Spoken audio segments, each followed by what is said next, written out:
Assalamualaikum warahmatullahi wabarakatuh. A'udzu billahi minasyaitonir rajim. Bismillahirrahmanirrahim.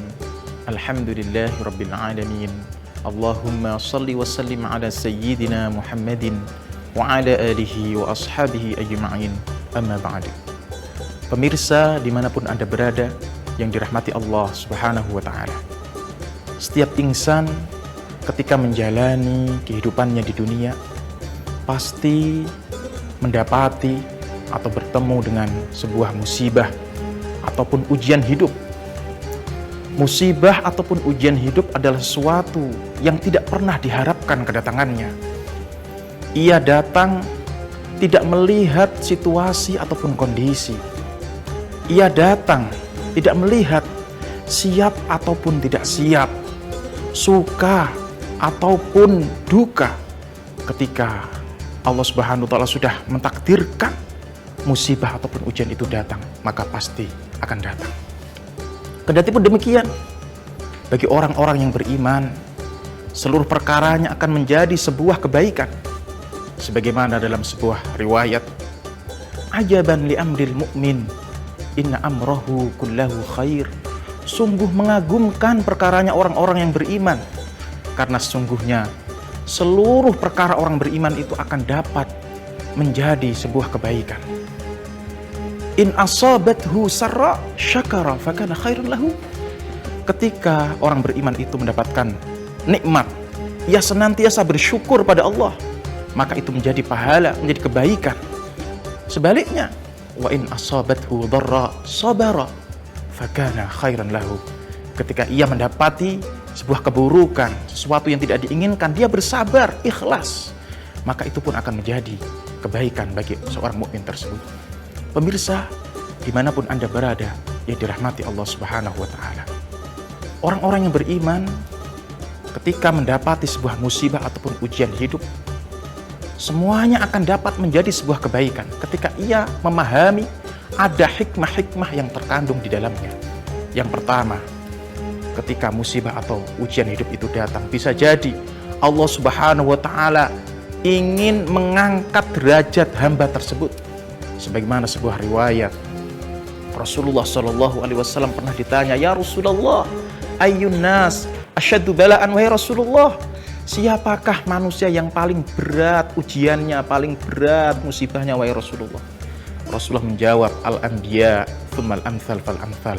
Yang paling berat ujian hidupnya adalah di antara manusia adalah para nabi, para rasul, kemudian orang-orang yang memiliki keimanan yang hampir sepadan dan hampir sepadan kepada rasul tersebut.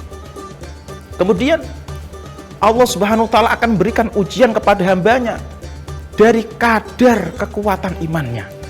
Ketika iman hamba tersebut kuat, maka akan semakin berat ujian hidupnya. Dan ketika iman hamba tersebut lemah, maka Allah Subhanahu wa ta'ala akan tetap menguji hamba tersebut. Kemudian Rasulullah melanjutkan, fama tabrahul balaya bil abdi hatta tada'ahu yamshi 'alal ardi ma'alaihi khati'ah.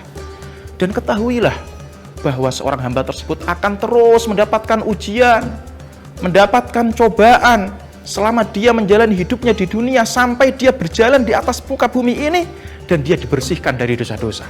Ini menunjukkan bahwa ujian yang menghampiri seorang hamba bisa jadi menjadi pelebur dosa dan Allah akan angkat derajatnya.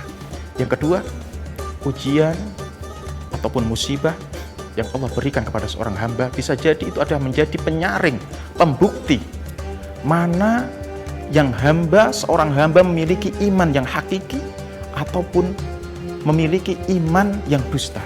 Sebagaimana Allah berfirman dalam Al-Quran, ahasiban nas ayyutraku ayyaqulu amanna wa hum la yuftanun.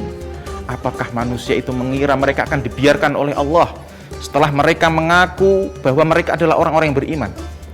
Ketahuilah, walaqad fatanna alladzina min qablihim fala ya'lamanna Allahu alladzina shadaqu wa la ya'lamanna al-kadzibin. Ketahuilah, sungguh Allah Subhanahu wa ta'ala akan menguji kaum, menguji golongan. Dengan ujian itu Allah Subhanahu wa ta'ala akan mengetahui mana kaum yang memiliki iman yang hakiki dan mana kaum yang memiliki iman yang dusta. Dengan pembuktian iman yang hakiki, seorang hamba akan senantiasa ridho, ikhlas dengan takdirnya Allah Subhanahu wa taala, bersabar dengan apa yang menjadi ketentuan dari Allah Subhanahu wa taala. Sebaliknya, orang yang memiliki iman yang dusta, dia senantiasa mudah sekali putus asa, tidak menerima apa yang telah menjadi ketetapan dari Allah Subhanahu wa taala. Yang ketiga, ujian hidup ataupun musibah bisa jadi itu menjadi peringatan bagi seorang hamba. Allah Subhanahu wa taala berfirman, "Wa idza aradna an nuhlika qaryatan amarna mutrafiha fasaqu fiha fahaqqa 'alaihal qawlu fadammarnaha tadmira." Ketika Allah Subhanahu wa taala ingin menghukum suatu kaum, Allah Subhanahu wa taala akan memerintahkan orang-orang yang hidup kaya di antara mereka. Allah perintahkan untuk menjalankan ketaatan, tapi apa yang terjadi? Fafasaqu fiha, mereka berbuat fasik, mereka membangkang dari ketaatan kepada Allah. Fahaqqa 'alaihal qaul, kemudian Allah Subhanahu wa taala memberikan balasan kepada mereka, balasan yang setimpal. Ini menjadikan bukti bahwa biasa di ujian hidup itu adalah memberikan peringatan kepada hambanya, hamba Allah Subhanahu wa taala, agar mereka segera kembali ke jalan Allah, kembali bertaubat kepada Allah Subhanahu wa taala. Dan ini adalah bentuk bagian dari rahmat Allah Subhanahu wa taala kepada hambanya, agar hamba tersebut tidak terlalu jauh dalam kelalaian, tidak terlalu banyak dalam dosa-dosa. Pemirsa, dimanapun Anda berada yang dirahmati Allah Subhanahu wa taala, inilah adalah hikmah-hikmah di dalam musibah ataupun ujian hidup. Kalau kita mengetahui hikmah ini, insya Allah musibah ataupun ujian hidup itu akan terasa nikmat. Kita akan tetap menjalani kehidupan ini dengan istiqomah, menjalankan ketaatan kepada Allah Subhanahu wa taala. Pemirsa, dimanapun Anda berada yang dirahmati Allah Subhanahu wa taala, mudah-mudahan amal-amal kita diterima oleh Allah, dimudahkan segala urusan kita, dan semoga kita semua senantiasa dalam perlindungan, keberkahan, dan rahmat Allah Subhanahu wa taala. Amin ya rabbal alamin. Wabillahi taufiq wal hidayah. Wassalamualaikum warahmatullahi wabarakatuh.